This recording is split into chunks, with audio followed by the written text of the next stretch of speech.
Okay बच्चों, सभी को नमस्कार। राधे राधे। और आप सभी का एक बार फिर करियर वेल ऑनलाइन प्लेटफॉर्म पे बहुत बहुत स्वागत। ठीक है। कैसे हैं बच्चों, बताइए जल्दी से। कैसे हैं आप सभी? बढ़िया, एकदम मज़े में। पढ़ाई वगैरह कैसी चल रही है, बताइए एक बार। किसी प्रकार की कोई समस्या आप लोगों को कुछ भी लग रहा हो, कुछ फील हो रहा हो तो प्लीज़ बताइए, शेयर करिए। कुछ भी आपको गाइडेंस की नीड हो तो ज़रूर बताइए।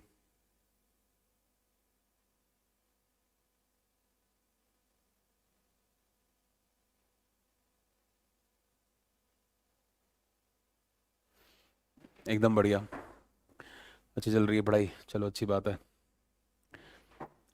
मेरा एकदम बढ़िया बेटा। बस यही है कि बैक टू बैक क्लासेस होती हैं तो थोड़ा सा बोलते बोलते ना गला थोड़ा सा दुखने लगता है। बस बाकी और कोई चीज़ नहीं होती, एनर्जी में कभी कोई कमी नहीं रहती। ठीक है। मुझे तो आदत है बेटा 8 8 9 9 घंटे पढ़ाने की। कंटिन्यू पढ़ाता हूँ मैं। जब ऑफलाइन बैचेस भी दिल्ली में हो जाते हैं तो फिर 8 8 9 9 घंटे लगातार बैचेस होते हैं। इनफैक्ट सुबह 8 से लेकर रात को 8 बजे तक क्लासेस ली हैं मैंने। 45 मिनट के गैप पे, यानी कि लगभग लगभग 11 11 12 12 घंटे भी क्लासेस चली हैं। आप ये समझ लीजिए, वो भी बैक टू बैक। एक एक बैच 2.5 2.5 घंटे का होता था। ठीक है। जो बैंक वगैरह के बैचेस होते हैं 2.5 2.5 घंटे के होते हैं। सुमन बेटा, जो भी आपका नाम है, एक बार मैं किसी को ब्लॉक करता हूँ तो मन ब्लॉक नहीं करता। ठीक है। तो ये मेरे ही उसूलों के अगेंस्ट है, तो प्लीज़ जो भी बच्चे हैं जिनके पास मेरा व्हाट्सअप नंबर है, मैंने आपको बताया है कैसे यूज़ करना है। 7 से 8 के बीच में ही आप मैसेज करें, वरना आप ब्लॉक हो जाएंगे। ठीक है। सुबह 7 से 8 के बीच में बस। बट सर बुक में कुछ और दिया है। राहुल, क्या दिया बेटा, ज़रा बताओ। ठीक है। राइबोसोम्स की जो खोज है वो पेलाडे ने करी है। ठीक है। प्रणाम जी अभिलाषा। शिखर, पूछो बेटा क्या डाउट है। जल्दी पूछो, क्या डाउट है। जल्दी बताइए, फिर स्टार्ट करेंगे।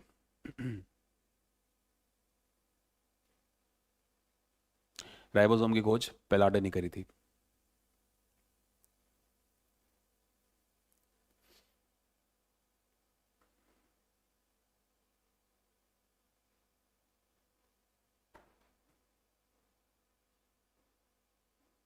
चलिए स्टार्ट करें। जो भी डाउट है पूछ लेना अपना। चलिए स्टार्ट करते हैं। राइबोसोम। राइबोसोम के बारे में क्या क्या बातें लिख ली थी, ये बता दो जल्दी से एक बार। क्या क्या बातें राइबोसोम के बारे में लिख चुके हैं, जल्दी से बता दो एक बार, तो फिर उसी के आगे शुरुआत करें। राइबोसोम, एक बार बताओ क्या क्या लिख लिया था। जी हाँ, सभी के कमेंट आ रहे हैं।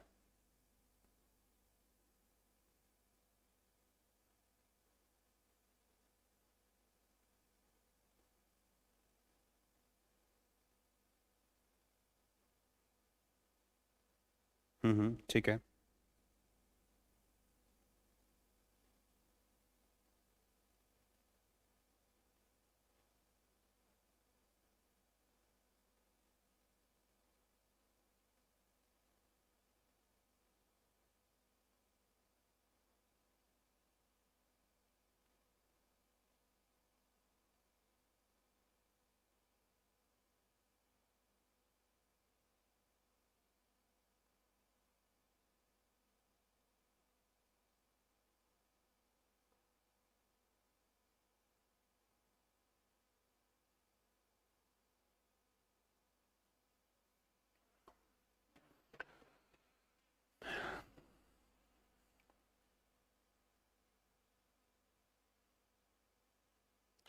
सुप्रिया, क्या करें बेटा, पढ़ाना तो ज़रूरी है ना, मेरा पैशन है वो, ऐसी बात नहीं है। मेरा पैशन है तो मुझे अच्छा लगता है पढ़ाना। ठीक है। मैं केवल ज़रूरी क्वेश्चन ही पूछूंगा, नहीं तो आप बेटा मुझे इस बारे में बार बार मत करो। ठीक है, मैं नहीं कर पाऊंगा। ठीक है। एक बार मैंने ब्लॉक कर दिया फिर वन ब्लॉक नहीं होता कभी भी। ठीक है।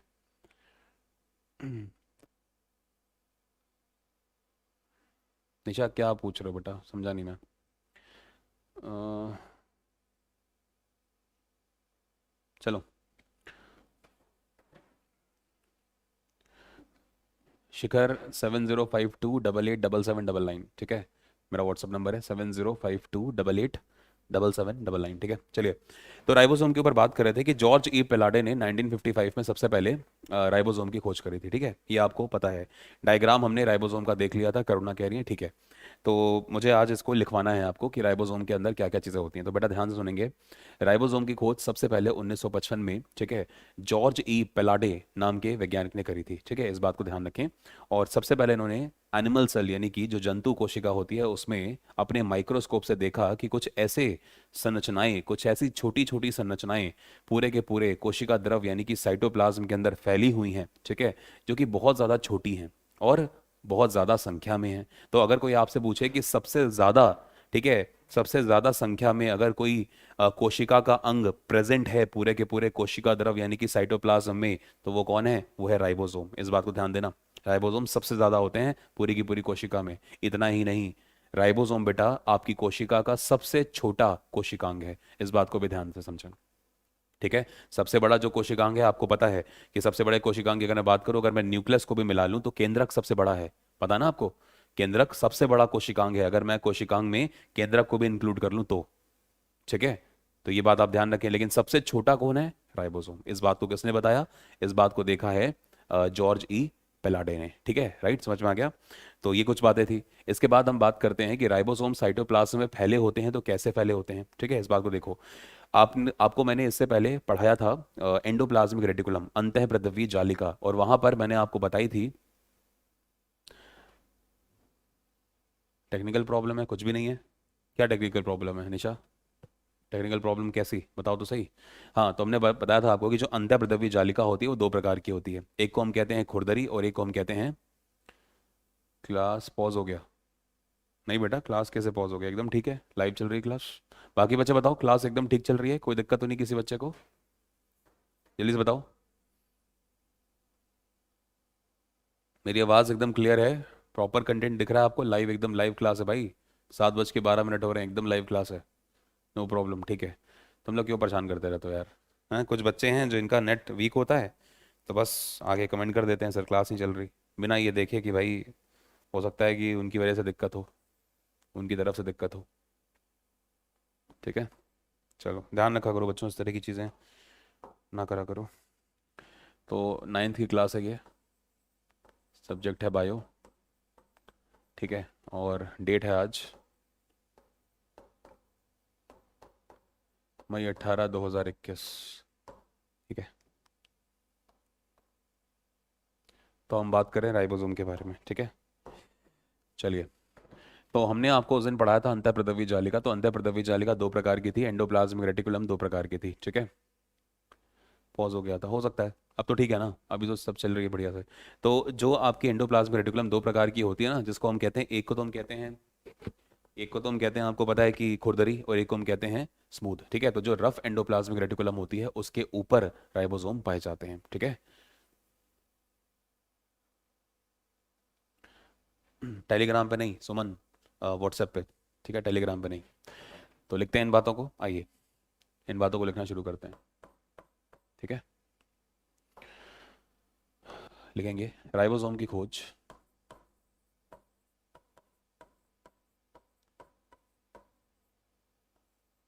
ठीक है, राइबोसोम की खोज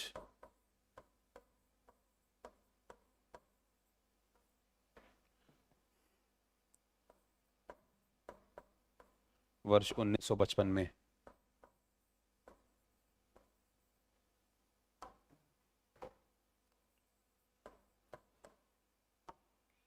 वर्ष 1955 में जॉर्ज ई पेलाडे, जॉर्ज ई पेलाडे ने की,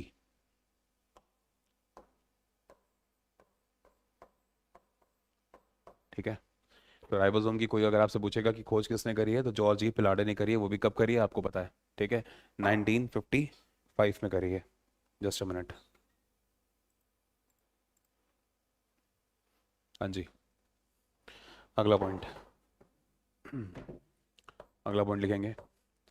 तो आपको पता है कि जो राइबोसोम होते हैं ये कोशिका के सबसे छोटे कोशिकांग हैं, ठीक है। कोशिका साइटोप्लाज्म के अंदर पाए जाते हैं, और सबसे ज्यादा छोटे अगर कोई हैं तो वो राइबोसोम, यानी कि सबसे छोटा स्ट्रक्चर है ये, सेल ऑर्गेनेली में सबसे छोटा है, ठीक है।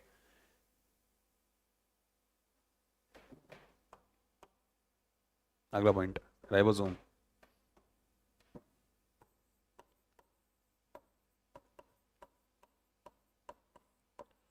राइबोसोम। ठीक है। एक बात बताओ, क्लास पॉज है क्या?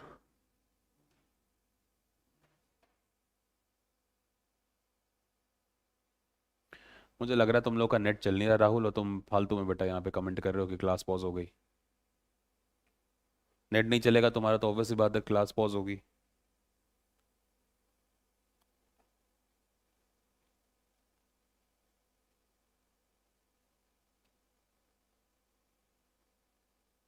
चल तो रही है बेटा, एकदम लाइव क्लास है, कोई दिक्कत नहीं है। तुम लोग का नेट में दिक्कत हो तो बेटा बोलो, रिचार्ज भी करे बिल करा दे क्या अब? हैं? तुम लोग के घर में वाईफाई भी करे बिल लगवा दे, यही चीज़ हो सकती है। चलो। तो राइबोसोम कोशिका में पाए जाने वाला, राइबोसोम कोशिका में पाए जाने वाला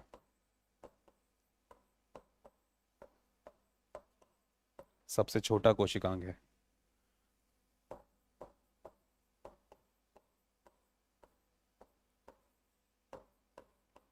इससे छोटा कुछ नहीं होता। ठीक है, सबसे छोटा कोशिकांग है ये।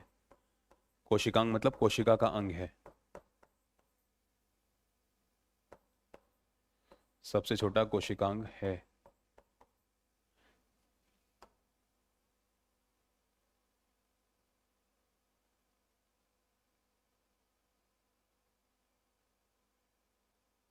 ठीक है, सबसे छोटा कोशिकांग है, इस बात को ध्यान से समझो। आगे, नेक्स्ट, अगला पॉइंट। राइबोसोम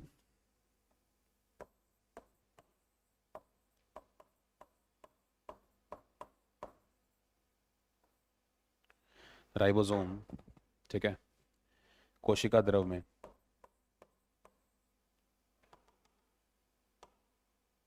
राइबोसोम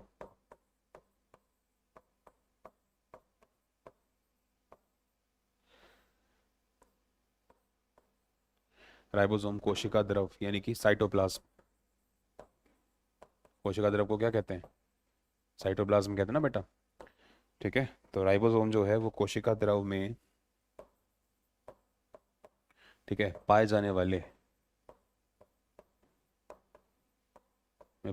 वाली अंतःप्रद्रव्य जालिका,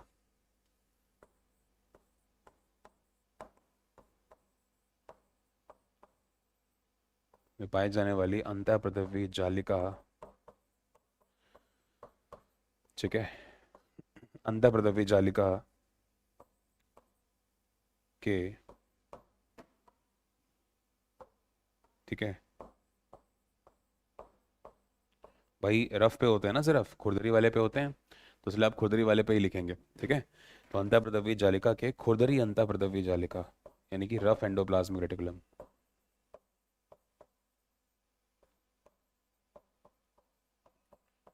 खुरदरी अंतःप्रद्रव्य जालिका यानी कि रफ एंडोप्लाज्मिक रेटिकुलम। ठीक है,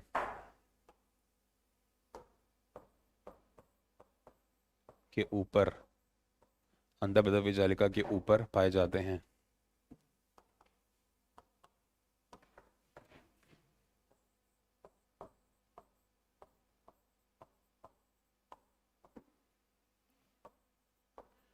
के ऊपर पाए जाते हैं।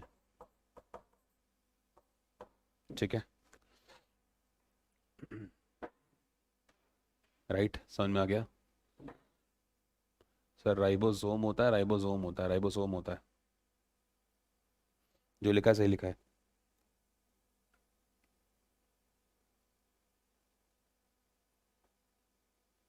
जल्दी नोट करो सारे।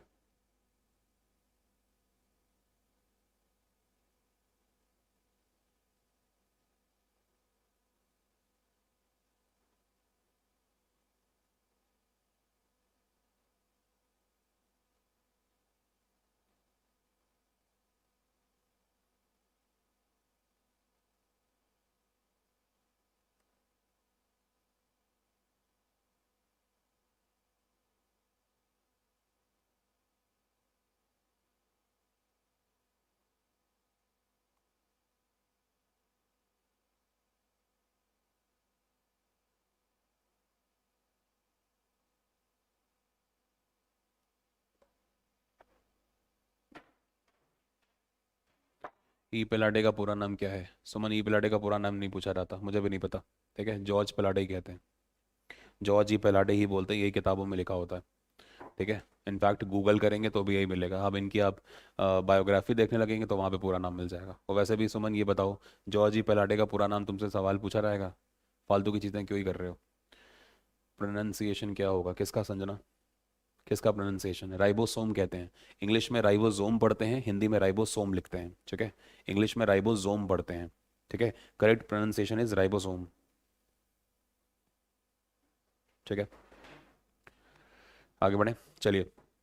तो यहाँ तक तो चीज़ें आपको समझ में आ रही होंगी। ठीक है, नोट हो गया है, आगे बढ़ाइए। ठीक है, तो अब देखो राइबोसोम का काम क्या होता है। राइबोसोम का काम ये होता है कि ये प्रोटीन का संश्लेषण करते हैं। वही आपको पता है ना कि अंतःप्रद्रव्य जालिका में जो खुरदरी अंतःप्रद्रव्य जालिका होती है, ये प्रोटीन के संश्लेषण का काम कर रही थी।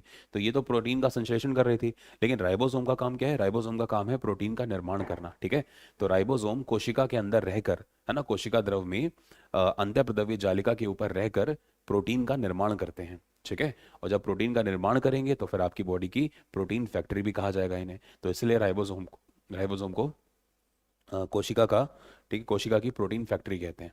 बात समझ में आ रही है? राइबोसोम को कोशिका की क्या कहते हैं? प्रोटीन फैक्ट्री कहते हैं। ठीक है, इस बात को ध्यान रखेंगे। इतना ही नहीं बल्कि जॉर्ज रॉबर्ट्स ने, ठीक है, राइबोसोम नाम भी दिया है। ठीक है, भली खोज किसने करी है? खोज तो करी है पिलाडे ने, लेकिन आगे चल के ये भी बात आती है कि आखिरकार राइबोसोम नाम किसने दिया? तो वो जॉर्ज रॉबर्ट्स ने दिया। ठीक है, तो ये सब बातें हैं जो हमें आगे लिखनी है। राइट, राइबोसोम दो प्रकार के पाए जाते हैं, एक को हम कहते हैं 70S, एक को हम कहते हैं 80S। ठीक है, 70S जो राइबोसोम है बेटा, वो प्रोकैरियोटिक कोशिकाओं में पाए जाते हैं, और जो 80S राइबोसोम्स हैं वो आपके यूकैरियोटिक कोशिकाओं में पाए जाते हैं। मतलब हमारे और आपके अंदर, जंतुओं में, है ना, जीव जंतु जो होते हैं उनके अंदर, प्लांट्स यानी कि पादपों के अंदर। लेकिन अगर मैं बात करूं कि भाई साइनोबैक्टीरिया में क्या होगा, बैक्टीरिया में क्या होगा, है ना, तो आर्की में क्या होगा, तो उन सब के अंदर प्रोकैरियोटिक होंगे। ठीक है,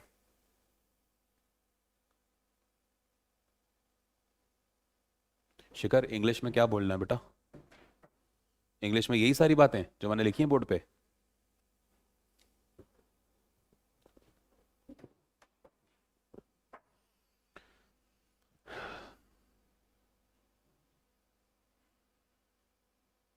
जब आप क्लास 10th में आएंगे ना तो ज़्यादा विकल्प, उस समय पर ज़्यादा अच्छे से एक्सप्लेन कर दूंगा। और अभी जितना आपके सिलेबस में उतना बता रहा हूँ।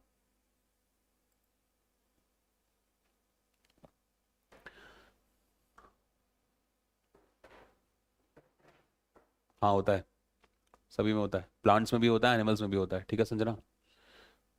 शिखर आप क्या कह रहे थे बेटा, एक बार फिर से बताओ।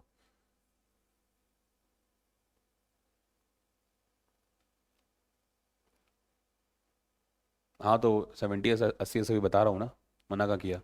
ठीक है, बता रहा हूँ, चलिए।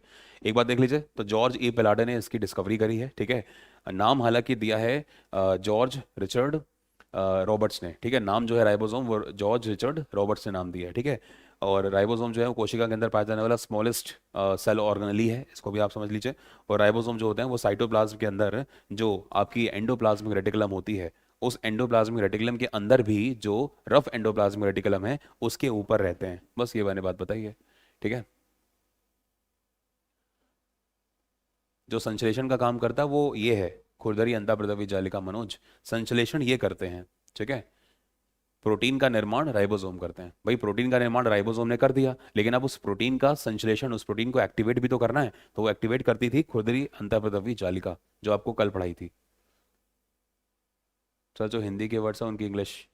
बेटा हिंदी में वर्ड्स में कोशिका द्रव को साइटोप्लाज्म कहते हैं, अंतःप्रद्रव्य जालिका को हम कहते हैं एंडोप्लाज्मिक रेटिकुलम। ठीक है शिखर, और खुरदरी अंतःप्रद्रव्य जालिका को हम कहते हैं रफ एंडोप्लाज्मिक रेटिकुलम। तो बस यही लिखा है कि जो राइबोसोम्स है ना, वो साइटोप्लाज्म के अंदर जो रफ एंडोप्लाज्मिक रेटिकुलम है उसके ऊपर पाए जाते हैं। याद करो, बताया नहीं था, डायग्राम बनाया था ना, तो बताया था कि ये राइबोसोम्स हैं, डॉट डॉट डॉट डॉट, उनकी वजह से ही तो वो खुरदरी थी, रफ थी।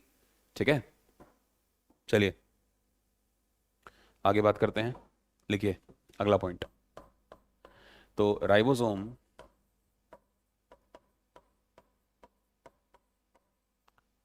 ठीक है, राइबोसोम कोशिका में, राइबोसोम कोशिका में प्रोटीन निर्माण का कार्य करते हैं। प्रोटीन निर्माण, प्रोटीन संश्लेषण नहीं, प्रोटीन का संश्लेषण मतलब प्रोटीन सिंथेसिस वो कर रही थी rough endoplasmic reticulum, but protein का फॉर्मेशन वो कर रही है राइबोसोम। ठीक है, ध्यान रखें इसको। तो राइबोसोम कोशिका में प्रोटीन निर्माण के लिए उत्तरदायी है, यानी कि ribosome is responsible for the production of protein. ठीक है, within the cell, protein निर्माण के लिए उत्तरदायी है।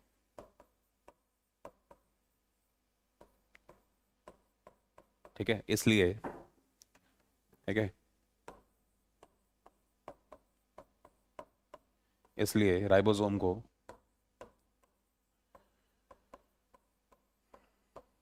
इसलिए राइबोसोम को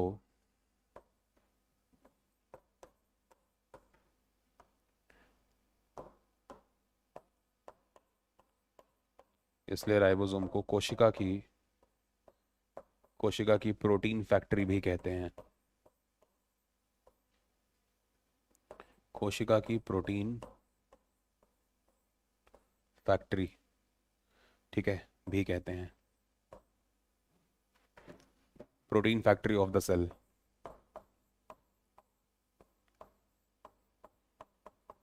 ठीक है, इसलिए हम राइबोसोम को क्या कहते हैं? Protein factory of the cell कहते हैं ना। Since ribosome is responsible for the production of proteins, है ना, within the cell, that is why it is also said to be as the protein factory of the cell, right. हाँ, ribosome को protein factory कहा जाता है, गोकुल। ठीक है, नहीं मनोज, गलत है। ठीक है, बुक में गलत लिखा हुआ है। ठीक है, संश्लेषण का काम कौन करता है? संश्लेषण का काम करती हैं अंतःप्रदवी जालिका, वो भी रफ। ठीक है बेटा, जो चीज़ लिखवाई जा रही है उसको पढ़ो अच्छे से। ठीक है, यही है, संश्लेषण का काम इनका नहीं है।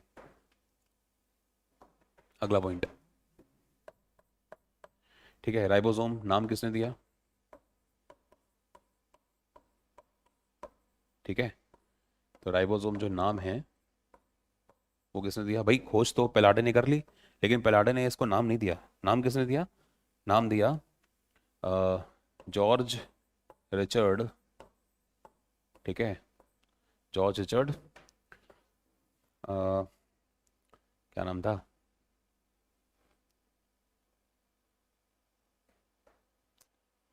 अभी याद आएगा लिख दूंगा। ठीक है, अभी नाम याद आएगा लिख दूंगा। अगला पॉइंट, राइबोसोम, ठीक है, राइबोसोम दो प्रकार के पाए जाते हैं। राइबोसोम दो प्रकार के,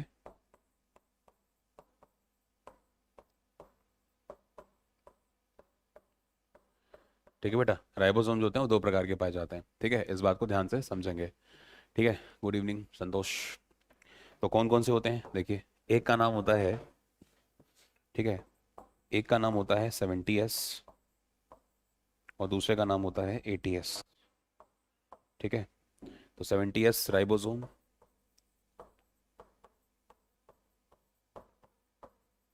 70S राइबोसोम और 80S राइबोसोम।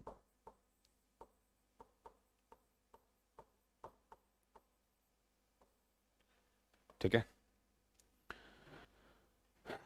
जल्दी से देखो, इसका नाम यार क्या था? जॉर्ज रिचर्ड रॉबर्ट्स आ गया, रॉबर्ट्स, जॉर्ज रिचर्ड रॉबर्ट्स। ठीक है, नोट करिए जल्दी से।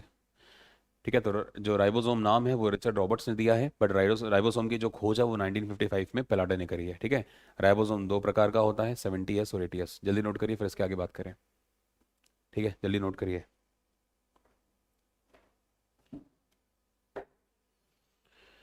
तीसरे वैज्ञानिक आएंगे भी स्वेडबर्ग। ठीक है, तीसरे जो वैज्ञानिक है उनका नाम है स्वेडबर्ग, और स्वेडबर्ग के नाम पे ही ये जो आप देख रहे हैं ना, ये जो एस है, ये एस जो है ये स्वेडबर्ग कांस्टेंट होता है। ठीक है, 70S जो है वो एस यहाँ पे स्वेडबर्ग कांस्टेंट है। अभी इसको बताता हूँ मैं आपको। ठीक है,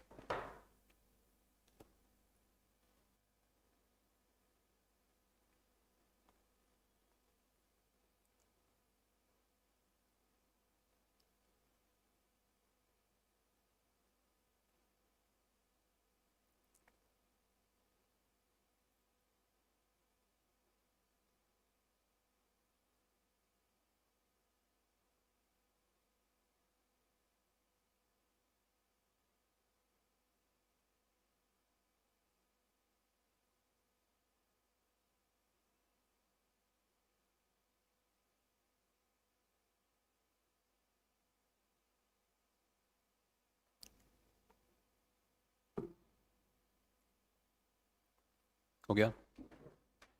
बढ़े आगे चलिए। तो लिखते हैं, देखिए दो प्रकार की कोशिकाएं होती हैं। एक होती है प्रोकैरियोटिक। ठीक है, जब आप लोग को सेल मैंने स्टार्टिंग में पढ़ाना शुरू करा था तो वहीं पे पढ़ाया था प्रोकैरियोटिक और यूकैरियोटिक में क्या डिफरेंसेस होते हैं, याद है? अगर आपको याद हो, आप लोग रिवीजन कर दें तो देख लीजिएगा जाके। ठीक है, प्रोकैरियोटिक कोशिकाएं और ठीक है प्रोकैरियोटिक। बेटा नाम नहीं पूछा रहा था अभिलाषा, मतलब वो सन नहीं पूछा रहा था। ठीक है, ज़्यादा अगर इतनी डिटेल आपको चाहिए तो फिर आप गूगल कर सकते हो। ठीक है, इतना तो ना तो देखो टीचर्स को पता होता है, ना टीचर्स पढ़ाते हैं, ना किताब में पूछा रहता है, ना किताब में गिवन होता है और ना बोर्ड में पूछा रहता है। ठीक है, इस बात को ध्यान दो। अब नाम कब दिया वो नहीं आता, बस ये पूछ लेते हैं कि जो राइबोसोम है वो नाम किसने दिया। अब जैसे माइटोकॉन्ड्रिया है तो माइटोकॉन्ड्रिया खोजा किसी और ने, नाम किसी और ने दिया, है ना। उसके बाद उसके अंदर भी तीन तीन चार चार साइंटिस्ट आ गए, पता है आपको। ठीक है, पावर हाउस किसी और ने कहा, तो वो सारी की सारी बातें। तो जो प्रोकैरियोटिक कोशिका होती हैं, है ना, तो प्रोकैरियोटिक कोशिकाओं में, प्रोकैरियोटिक कोशिकाओं में, ठीक है, 70s प्रकार का राइबोसोम पाया जाता है। ठीक है, 70s प्रकार का राइबोसोम पाया जाता है। ठीक है, राइबोसोम पाया जाता है। अच्छा, सबको पता है ना प्रोकैरियोटिक क्या होती हैं? एक बार जल्दी से बता दो। सबको पता है कि मैं एक्सप्लेन करूं प्रोकैरियोटिक को? जल्दी से बताओ। Do you want me to explain prokaryotic cells? जल्दी से बताओ फटाफट। अगर है तो 2 मिनट के अंदर फटाफट एक्सप्लेन करूं।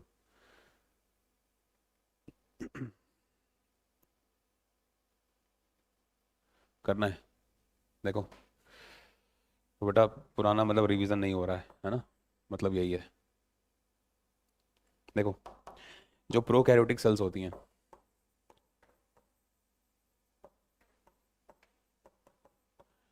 पहली बात तो देखो प्रोकैरियोटिक सेल के अंदर दो शब्द हैं, एक का नाम है प्रो और एक का नाम है कैरियोट। तो प्रो का मतलब होता है प्रिमिटिव, प्रिमिटिव यानी कि प्राइमरी। ठीक है, प्रारंभिक। प्रिमिटिव मतलब प्रारंभिक। ठीक है, प्रारंभिक। और कैरियोट का मतलब होता है यहाँ पे न्यूक्लियस। न्यूक्लियस के लिए हम शब्द यूज करते हैं, ठीक है, केंद्रक के लिए हम शब्द यूज करते हैं क्या? कैरियोट। ठीक है, तो ऐसी कोशिका जिसका जो केंद्रक है वो बहुत ही प्रारंभिक स्तर पे बना हुआ है ना, जो ऐसा ऐसी कोशिका जिसका केंद्रक प्रारंभिक अवस्था में है, यानी कि प्रॉपर डेवलप्ड नहीं है।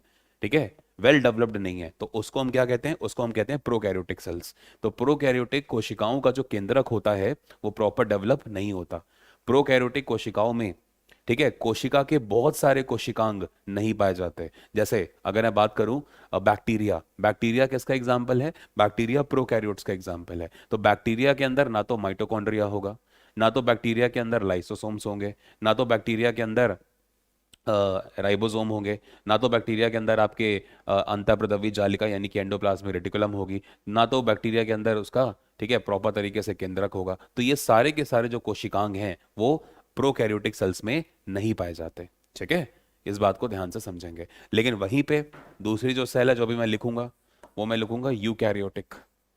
ठीक है, जो दूसरी सेल होती है उसको हम कहते हैं यूकैरियोटिक। अब यू में भी देखिए दो शब्द हैं, एक तो यू है और एक कैरियोट है। तो कैरियोट का मतलब तो न्यूक्लियस हो ही गया, अभी पढ़ाई दिया मैंने आपको। ठीक है, लेकिन यू का मतलब होता है डेवलप्ड। ठीक है, डेवलप्ड।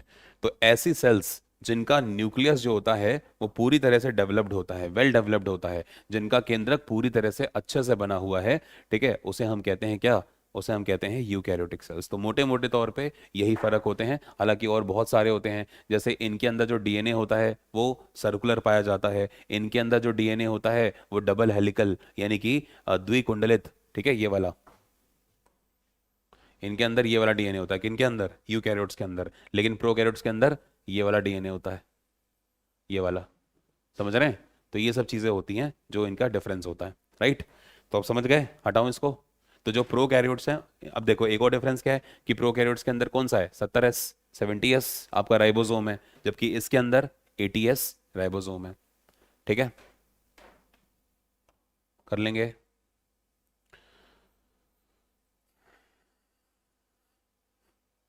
तो रिवीजन करते रहो बेटा, जिसने नहीं करी पुरानी क्लासेस को देखो, इतनी सारी क्लासेस, और हर क्लास में मैंने कुछ ना कुछ इंटरेस्टिंग पढ़ा रखा है आप लोगों को, ठीक है, तो उनको रिवीजन करें। तो प्रोकैरियोटिक कोशिकाओं में 70 इस प्रकार का राइबोसोम पाया जाता है, अगला पॉइंट। जबकि जो यूकैरियोटिक कोशिकाएं हैं,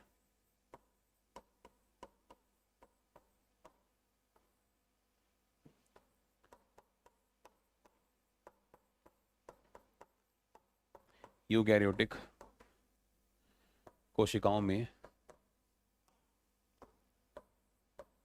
80s प्रकार का राइबोसोम पाया जाता है।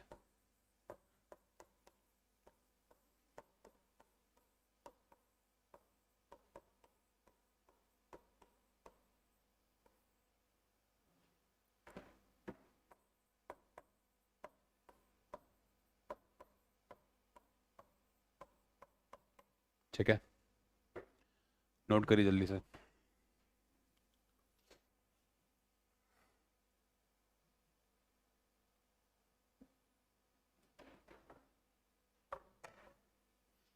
जल्दी नोट करो।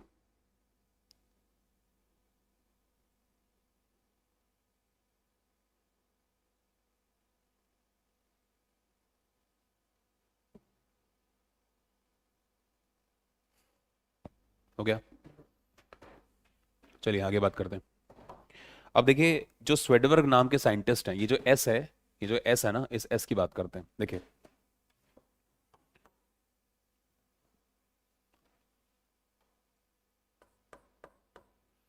स्वेडबर्ग,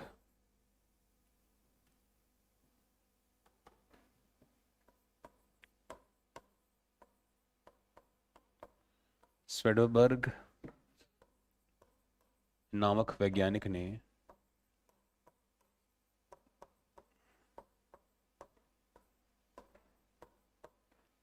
सबसे पहले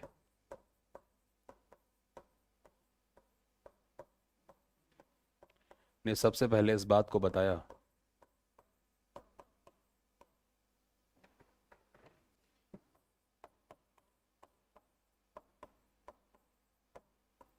ने सबसे पहले इस बात को बताया कि, ठीक है, कि राइबोसोम दो प्रकार के होते हैं। राइबोसोम वही 70s 80s, है ना, दो प्रकार के होते हैं।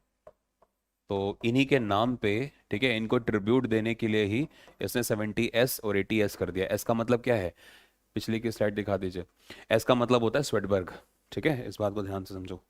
तो ये जो एस आप देख रहे हो यहाँ पे, एस है स्वेडबर्ग, तो 70s यानी कि 70 स्वेडबर्ग कांस्टेंट, ठीक है, लिखवा रहा हूँ अभी। इनकी फिर यूनिट्स होती हैं आगे, ठीक है।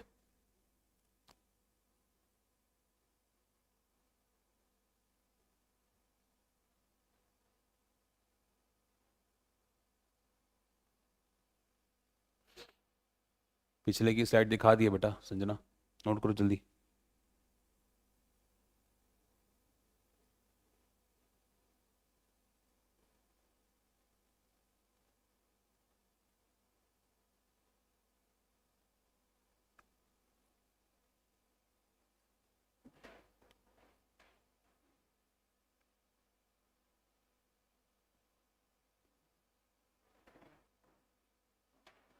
क्या मतलब जय किशन, क्या करते हैं?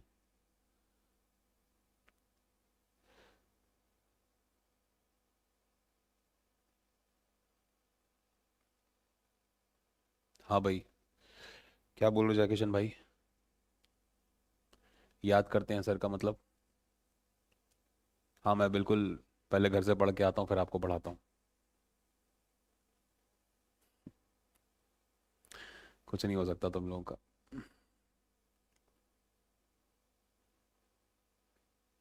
चलिए, यूनिट्स के ऊपर बात करते हैं, ठीक है, आइए।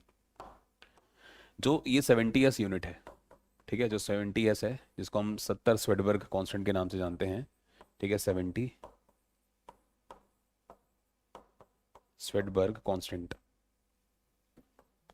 ठीक है, कांस्टेंट, ठीक है, टेंट मतलब समझ रहे हो ना?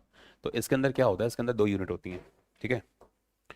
देखो, इसके अंदर बच्चे 2 यूनिट होती हैं। एक यूनिट जो होती है वो होती है 30 S की, ठीक है। एक होती है 40 S की। एक कितने की होती है? 40 S की होती है, ठीक है। बात समझ में आ रही है? तो जल्दी से बताओ दूसरी कितने की होगी? दूसरी कितने की होगी, जल्दी से बताओ।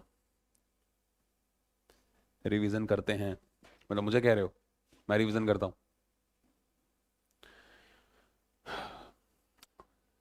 जय किशन जी कह रहे हैं कि मैं पढ़ता हूँ पहले फिर आपको पढ़ाता हूँ।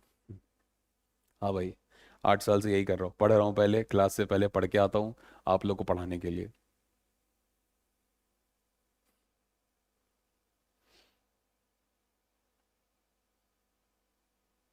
चलो, बहुत आंसर आ रहे हैं, 30 यूनिट। चलो ठीक है, मान के चलो अगर मैं इसको हटा के 30 यूनिट कर दूं, अब बताओ आपका आंसर क्या होगा? अब आपका आंसर क्या होगा? सर आपकी 21 क्लासेस हो गई हैं लेकिन सेल चौक पे कभी ख़त्म नहीं हुआ, मेरे स्कूल में 4 दिन में ख़त्म हो गया था। लेकिन अभी भी भाई कह रहा है कि मैं पढ़ के आता हूँ पहले फिर पढ़ाता हूँ आपको। जय किशन कह रहे हैं 40 S आएगा। चलिए ठीक है, तो ध्यान रखेंगे, यही आप लोग गड़बड़ करेंगे। 70 S, और दूसरा जो होता है बेटा वो होता है 50 S, ठीक है। तो जो दूसरा होगा वो कितना होगा? 50 S होगा, ठीक है।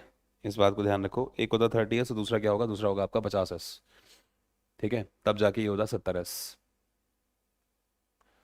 ठीक है। बात समझ में आ रही है? बात समझ में आ रही है? एक होता है 30 का, दूसरा होता है 50 का, ठीक है, तब जाके 70 S बनता है, ठीक है। किसी को कोई समस्या है इसमें? हाँ मुझे बता था कैसे, है ना। चलो देखो, समझो बात को। अगर हम बात करें तो बच्चे इसके अंदर जो इसका स्ट्रक्चर होता है, ध्यान से देखो कैसे हुआ, ध्यान से देखो। इसका जो स्ट्रक्चर होता है बेटा, जो इसका लार्जर पार्ट होता है वो नीचे होता है, और जो इसका स्मॉलेस्ट पार्ट होता है वो नीचे यहाँ पर होता है, मतलब ऊपर होता है नीचे होता है, आपको पता है। तो अब होगा क्या, इस बात को समझो, ठीक है, इसको ध्यान समझो। इसके अंदर क्या होता है बेटा, जो इसकी सबसे बड़ी लार्जेस्ट जो यूनिट होती है बच्चों, वो ध्यान देंगे, वो होती है 50 S की। वो कितने की होती है? 50 S की होती है, जो नीचे वाली है। और जो ये वाला आप देख रहे हो, ये होती है 30 S की। लेकिन इस पूरे के अंदर 10% जो होता है बेटा वो कॉमन होता है, ठीक है। 10% जो हिस्सा होता है वो क्या होता है? कॉमन होता है। इसलिए ये जो कॉमन वाला 10 होता है उसको हम हटा देते हैं, ठीक है। तो 10 जो होता है कॉमन वाला वो बढ़ गया, तो जब 10 बढ़ गया इसलिए वो 40 की जगह 50 हो जाता है। अब आपको समझ में आया? ये जो 10% है वो कॉमन होता है, राइबोसोम, ठीक है। ये जो 10% आप देख रहे हो बच्चे, ये 10, ये 10S कॉमन होता है, ठीक है। इसलिए हम इसको क्या बोलते हैं? ठीक है, इसलिए हम इसको बोलते हैं 30+50 का रेशियो। बताओ समझ में आ गया?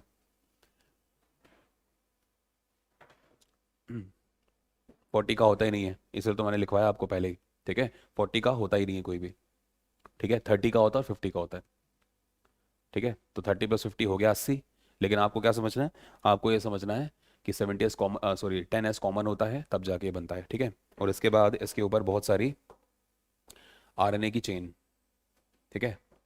इसके ऊपर बहुत सारे RNA की चेन, इस तरह से, ठीक है। इसको हम mRNA कहते हैं, ठीक है। और यहाँ पर होता है, यहाँ पर इस तरह से होता है, यहाँ पे messenger RNA, sorry transfer RNA, tRNA, ठीक है। तो ये tRNA है, ये जो आप देख रहे हो ये, दिस इज tRNA, ठीक है। And this is known as mRNA। RNA जब पढ़ाऊंगा तो बताऊंगा, 3 प्रकार का RNA होता है, ठीक है, आगे चल के पढ़ाऊंगा, ठीक है। मैसेंजर, ठीक है, mRNA, tRNA और rRNA, आगे चल के पढ़ाऊंगा सब कुछ कि कौन कौन क्या क्या होता है। अभी दिख रहा है? एक बार बताओ जल्दी से, दिख रहा है? ठीक है, बताओ बच्चों, अभी क्लियर हो गया कि 70S कैसे होता है? तो इस हिसाब से होता है, ठीक है। आगे बात करते हैं। सर पहले आप रीड करते हैं फिर पढ़ाते हैं, गरिमा कह रही है। हाँ बेटा बिल्कुल, पहले मैं रीड करता हूँ फिर आपको पढ़ाता हूँ, क्योंकि मुझे पता नहीं है ना कि क्या पढ़ाना है ना, मुझे आता नहीं है गरिमा, इसलिए पहले मैं रीड करता हूँ फिर मैं आपको पढ़ाता हूँ, ठीक है। चलिए अगला, नेक्स्ट इज 80S राइबोसोम,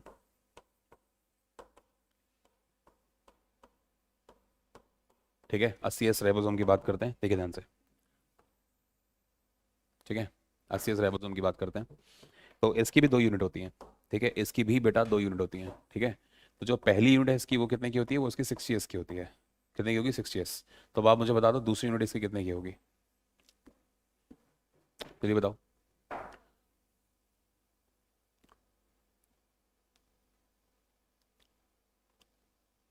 जल्दी से बताइए। पहली अगर 60s की है तो दूसरी कितने की होगी?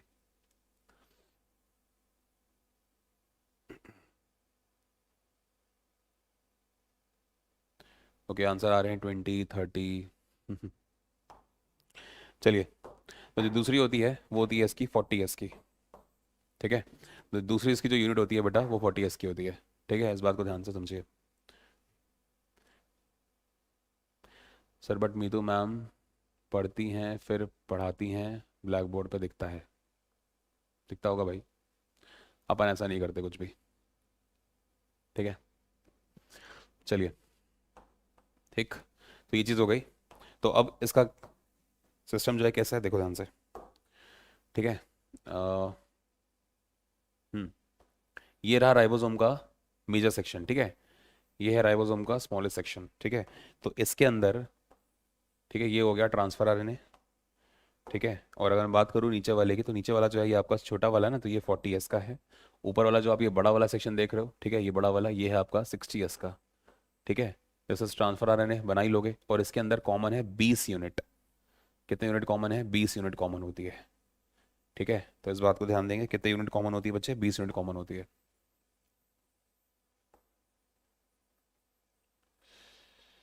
ठीक है,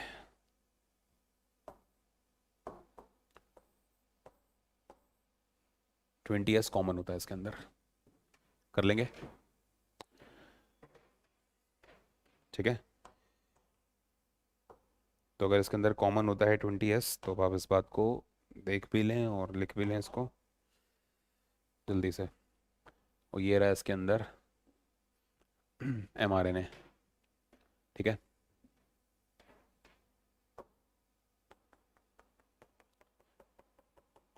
अच्छा मैं पॉलीपेप्टाइड चेन नहीं बना रहा यहाँ पे। ठीक है, जो चेन होती है ना, सर्कल वाली जो चेन होती है जो बाहर निकल रही होती है अमाइनो एसिड्स की, वो मैं नहीं बना रहा। ठीक है, वो तो पता ही है आपको कि वो चेन तो निकलेगी ना। ठीक है, वो जो चेन है अमाइनो एसिड्स की, वो तो निकलनी निकलनी है, वो तो आपको पता ही है। ठीक है, या बना दूँ? चलो बना ही देता हूँ, फिर बोलेंगे सर आप सही से नहीं पढ़ के आए, है ना? तुम बच्चे भी यार, मतलब बचकानी हरकतें करते हो। तुमको लगता है करियर वेल पे जो फैकल्टी यहाँ पढ़ाती है वो तुमको देख देख के पढ़ाएगी? करियर वेल का सिलेक्शन प्रोसीजर पता तुमको कभी? है? नहीं, मैं एजुकेशन तुम्हारी बात नहीं कर रहा, अभी किसी और बच्चे ने भी बोला था कि पहले आप पढ़ते हैं फिर पढ़ाते हैं। अच्छा, आपको एकदम से कैसे लग गया कि पहले मैं पढ़ता हूँ फिर मैं पढ़ाता हूँ? एकदम से आपने ये प्रोडिक्शन कैसे करी, जरा मुझे बताइए। ये इस प्रकार की जो मिसपरसेप्शन है वो कैसे आया आपके मन में, जरा मुझे ये बताइए एक बार। कम से कम मैं समझूँ तो कि हाँ सर आप किस बुक से पढ़ते हैं। भाई कोई किताब से पढ़ता ही नहीं मैं, बात तो यही है ना सुमन। ठीक है, किताबें तो बहुत पढ़ रखी हैं, सारी चीज़ें दिमाग में हैं अब। कितनी देर पढ़ते हैं? अभी तो ज़्यादा नहीं होता, 4-5 घंटे ही हो पाता है। ठीक है, वो भी मैं अपना पढ़ता हूँ, यूपीएससी, यूपीपीएससी मतलब। ठीक है, अभी बोला किसने था यार कि आप पढ़ा के पढ़ते हैं, पहले पढ़ाते हैं पढ़ के पढ़ाते हैं? अभी कोई लड़की थी, नाम मैं देख नहीं पा रहा उसका, बच्चे का बताओ, बच्चा कौन था वो? हाँ जयकिशन, तुम्हारी बात नहीं कर रहा मैं, कोई था तो, है ना? अब बोलेगी नहीं वो बच्ची। कोई नहीं, बोलो बोलो, मैं बिल्कुल भी बुरा नहीं मान रहा। कौन थे आप? बताओ एक बार। गरिमा थी आई गेस, है ना? मुझे याद आ गया नाम, गरिमा थी, है ना? गरिमा, यस करो। अच्छा संजना थी, ओके ओके, संजना थी, संजना। अभिलाषा कह रही गरिमा थी। गरिमा थी भाई, संजना नहीं थी। गरिमा नेम था ना, हाँ मुझे पता है। कोई बात नहीं गरिमा। ठीक है, हाँ मैं पढ़ के पढ़ाता हूँ। ठीक, यही सुनना चाहते थे आप? बोल दिया मैंने, आप खुश रहो यार, ऐसी क्या बात है।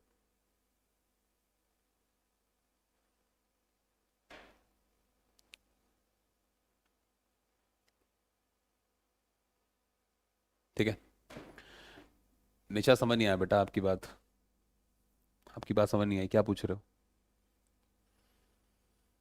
ठीक है, तो कर लेंगे। ये होता है राइबोसोम्स आपके। ठीक है, कंप्लीट हुआ राइबोसोम आज आपका। संजना कह रही जितनी उम्र है हमारी उतना एक्सपीरियंस है आपका। नहीं, ऐसा कुछ नहीं है, ठीक है, इतना भी एक्सपीरियंस नहीं मेरा, ठीक है। हाँ, मैं 2008 से पढ़ा ज़रूर रहा हूँ, लेकिन अगर मैं बात करूँ प्रैक्टिकल तौर पे तो मुझे 7-8 साल से, मतलब मेन मैं इसी प्रोफेशन में लगभग 7-8 साल से हूँ, ठीक है। गरिमा थी गरिमा, मुझे पता है। कोई नहीं बच्चे, ठीक है।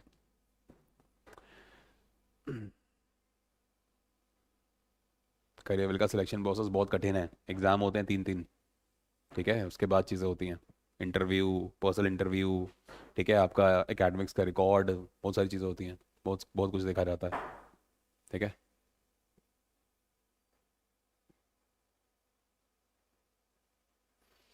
चलिए खैर कोई नहीं, ठीक है। तो आज के लिए तय रखेंगे, अगला जो होगा उसके ऊपर बात करेंगे कल, ठीक है। अगला जो कोशिकांग है उसके ऊपर कल बात करेंगे। ये बताओ, राइबोसोम्स सभी को क्लियर हुआ? जल्दी से बता दो एक बार। राइबोसोम्स सभी को क्लियर हो गया? तो राइबोसोम कोशिका का सबसे छोटा है। फटाफट एक बार ऐसा करते हैं, 2 मिनट के अंदर रिवीजन करते हैं, ठीक है। आपको पता है राइबोसोम की खोज सबसे पहले पिलाडे ने करी, जॉर्ज जी पिलाडे ने 1955 में सबसे पहले राइबोसोम की खोज करी थी, ठीक है। लेकिन अगर मैं नाम की बात करूंगा तो नाम किसने दिया? नाम दिया था रिचर्ड, ठीक है, नाम दिया था रिचर्ड रॉबर्ट्स ने, राइट। इसके बाद अगर हम बात करें तो कोशिका का सबसे छोटा अगर कोई कोशिकांग है तो यही है, राइबोसोम, है ना। फिर हमने बात करी थी कि जो राइबोसोम है उसका काम क्या होता है? प्रोटीन का निर्माण करना। प्लीज ध्यान रखिए, प्रोटीन का संश्लेषण नहीं, प्रोटीन का निर्माण करना। अगर कहीं पे आपने ये लिखा है कि प्रोटीन का निर्माण व संश्लेषण करना, वो बात चल जाएगी, क्योंकि राइबोसोम कहीं ना कहीं अंतःप्रद्रव्य जालिका के ऊपर ही होते हैं। आपको पता है खुरदरी अंतःप्रद्रव्य जो जालिका है, रफ एंडोप्लाज्मिक रेटिकुलम, उसके ऊपर ही होते हैं। तो ऊपर होते हैं, तो कहीं पर अगर ये किताब में लिखा है कि राइबोसोम प्रोटीन का निर्माण व साथ साथ में संश्लेषण दोनों करते हैं, तो ठीक है, उस बात को हम मान सकते हैं। लेकिन अगर सिर्फ यही लिखा है कि संश्लेषण करते हैं, वो गलत है ना, क्योंकि प्रोटीन का निर्माण भी करते हैं, इसलिए तो इसे हमने क्या बोला? Protein factory of the cell बोला, ठीक है। यहाँ तक कोई दिक्कत नहीं है आपको? इसके बाद अगर हम बात करें तो जो आपके राइबोसोम है, ये कोशिका के सबसे छोटे व सबसे ज्यादा फैले हुए कोशिकांग है ना, क्योंकि आपको पता है कि अंतःप्रद्रव्य जालिका बहुत बड़ी होती है, एक तरफ इधर फैली है, एक तरफ इधर फैली है, केंद्र के चारों तरफ है, और पूरे के पूरे कोशिका तरफ के अंदर फैली हुई है। तो सबसे ज्यादा अगर अंतःप्रद्रव्य जालिका के सरफेस यानी कि जो क्षेत्रफल है, ठीक है, उसको अगर कोई यूज करता है तो वो राइबोसोम है, सबसे ज्यादा पाया जाता है, ठीक है। यहाँ तक हमने बात कर ली। उसके बाद फिर हमने ये देखा कि जो राइबोसोम होते हैं, ठीक है, वो 2 प्रकार के पाए जाते हैं, है ना। स्वेडबर्ग नाम के जो साइंटिस्ट थे, उन्होंने अपने ही नाम पे, ठीक है, इसको देखा, ठीक है। अब जैसे मैं बात करूं एटीएस आपके सामने, तो एटीएस की जो ये बड़ी वाली यूनिट है, ये जो बड़ी वाली आप यूनिट देख रहे हो, इस बड़ी वाली यूनिट के अंदर, ठीक है, 40 प्रोटीन होते हैं, ठीक है, 40 प्रोटीन पाए जाते हैं इसके अंदर, और 33 प्रोटीन पाए जाते हैं नीचे वाले के अंदर, ठीक है। इस बात को ध्यान दो, लेकिन हमें ये नहीं पढ़ना कि कितने प्रोटीन किसके अंदर होते हैं। राइबोसोम के अंदर प्रोटीन पाए जाते हैं लगभग 40 इसमें, 33 इसमें, तो टोटल जाके लगभग लगभग अगर आप देखो तो 73 प्रोटीन्स के आसपास एटीएस राइबोसोम के अंदर पाए जाते हैं, ठीक है। तो राइबोसोम का काम क्या है? राइबोसोम का काम है प्रोटीन का निर्माण करना। बात समझ रहे हैं आप? तो कई प्रकार के प्रोटीन आपको यूज करना होता है, जैसे केराटिन प्रोटीन है। अब केराटिन प्रोटीन का काम क्या है?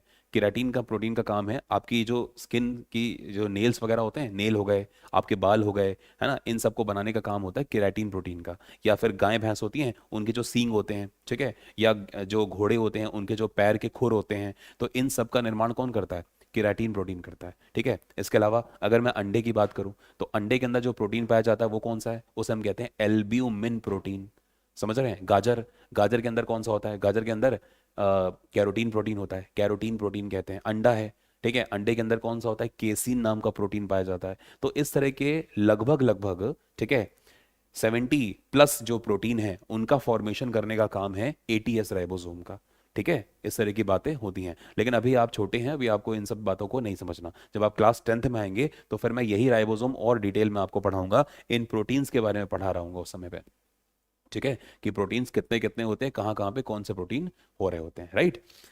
तो इस बात को ध्यान रखना। अब गाय का दूध है, गाय का दूध आपने देखा होगा हल्के पीले रंग का होता है, जबकि भैंस का दूध एकदम सफेद होता है। तो गाय का दूध जो हल्का पीले रंग का होता है, उसके पीछे क्या है? उसके पीछे रीजन होता है केसीन नाम का प्रोटीन, केसीन कहते हैं, ठीक है, CAESEN, केसीन नाम का प्रोटीन होता है, वो रिस्पॉन्सिबल है। तो ये सारे के सारे काम जो है वो राइबोसोम का है कि प्रोटीन का फॉर्मेशन करना है। इसके बाद अगर हम बात करें तो 70S और 80S 2 प्रकार के राइबोसोम थे। 70S की अगर मैं बात करूं तो 70S की सब यूनिट्स क्या थी? एक सब यूनिट है उसकी, बताइए कितने की? 30 की। तो दूसरी है उसकी 50 की, क्योंकि 10S उसमें कॉमन होता है, ठीक है। 10 जो स्वेडबर्ग कॉन्स्टेंट है वो उसमें कॉमन होता है। इसके बाद अगर हम बात करें एटीएस की, तो एटीएस की सबसे पहली यूनिट होती है कितने की? 60 की। तो 20 यूनिट कॉमन होने की वजह से अगली बनती है आपकी 40S इसकी, ठीक है। So this was complete about ribosomes आपके क्लास 9th के लिए। बताइए जल्दी से, आप सभी को समझ में आ गया? ठीक है, जो हमने रिवीजन करा क्या आप लोगों को समझ में आया? अच्छे से बताओ, पूरी क्लास मैंने आपको रिवीजन करा दी 5 मिनट के अंदर। यस करिए फटाफट, राइबोसोम क्लियर है?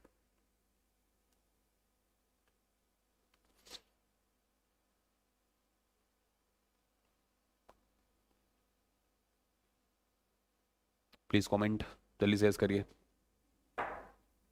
आप सभी को क्लियर है राइबोसोम?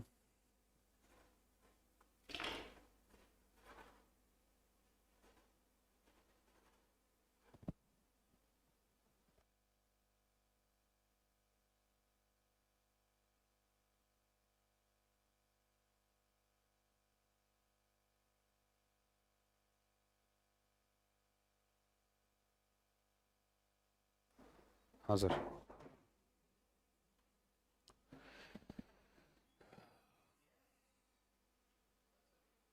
लाइव है। चलिए ठीक है, तो उतना ही रखेंगे आज के लिए ना। तो उम्मीद करता हूँ कि जो मैं पढ़ के आया था वो मैंने आपको यहाँ पर पढ़ा दिया है ना, 5 मिनट के अंदर। ठीक है, तुम बच्चे भी बचकानी हरकतें करते हो है ना।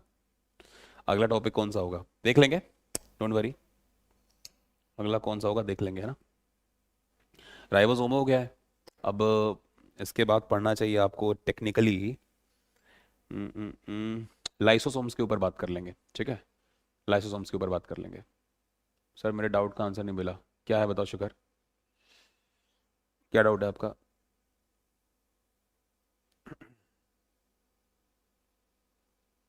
पूछो, डाउट पूछो, जिसका कोई डाउट है तो पूछ लो। 2 मिनट की बात है, जल्दी से पूछ लो, फिर 8 बज जाएंगे, खत्म करेंगे क्लास को।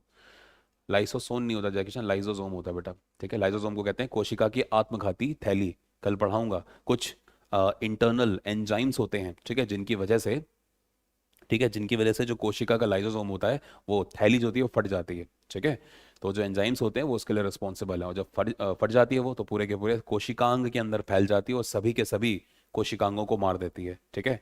तो कोशिका का फटना भी ज़रूरी है, ठीक है। आगे बढ़ाऊंगा कि क्यों ऐसा। नहीं बेटा, आरबीसी के अंदर न्यूक्लियस नहीं पाया जाता, ठीक है। सर बच्चे हैं तो हरकत बचकानी ही होगी हाँ बिल्कुल, राइबोसोम खत्म हो गया। नहीं वो एक्सेप्शन है, ठीक है। अगर मैं बात करूं कैमल, कैमल की राइबो आरबीसी के अंदर पाया जाता है। कैमल होता है ऊंट। मनुष्य की आरबीसी के अंदर, मनुष्य की आरबीसी के अंदर केंद्रक, माइटोकॉन्ड्रिया, गोल्जी बॉडी, ये सब कुछ नहीं पाया जाता। लेकिन कैमल और एक यामा, दो होते हैं। कैमल मतलब ऊंट, और यामा, यामा भी एक आप देखना, फोटो देख लेना गूगल पे, ठीक है। एक अजीब सा स्ट्रक्चर होता है, भैंस जैसा दिखाई देता है, ठीक है, यामा कहते हैं उसको। तो इन दोनों के बॉडी के अंदर आरबीसी में न्यूक्लियस पाया जाता है। बस ये दोनों एक्सेप्शन है, बाकी किसी भी जीव या जंतु की आरबीसी में न्यूक्लियस नहीं पाया जाता, इनफैक्ट हमारे अंदर नहीं पाया जाता, ठीक है। एक प्रोटीन 20 अमीनो एसिड से बनता है, उसमें उसमें कुछ आपने अपने बॉडी में तो कुछ हम डाइट से लेते हैं, हाँ बिल्कुल ठीक है। हाँ लगभग लगभग 20 प्रकार के अमीनो एसिड्स कह सकते हो, वैसे कहा जाता है 17 प्रकार के जो राइबोस सॉरी प्रोटीन होते हैं, ठीक है, मतलब अमीनो एसिड सॉरी, वो सब मिलके प्रोटीन का फॉर्मेशन करते हैं शिखर, 17 कहते हैं, 17। लेकिन उसमें ना ऐसे होते हैं कि कुछ नेसेसरी हैं और कुछ ऐसे होते हैं जो अननेसेसरी होते हैं, ठीक है। तो इस बात को ध्यान दो, ठीक है शिखर। नेसेसरी ऐसे होते हैं जो हमारी बॉडी में बन जाते हैं, बनने ज़रूरी हैं, ठीक है। बट कुछ ऐसे भी होते हैं जो अगर नहीं भी हमें मिल रहे हैं तो भी काम चल जाएगा, ठीक है, वो हम खाने से ले लेते हैं, ठीक है। एंड करें आप सेशन को, जल्दी से बताओ। चलो ठीक है, हाँ मैथ्स की क्लास लीजिए आप। Thank you very much, good luck, keep studying, good bye.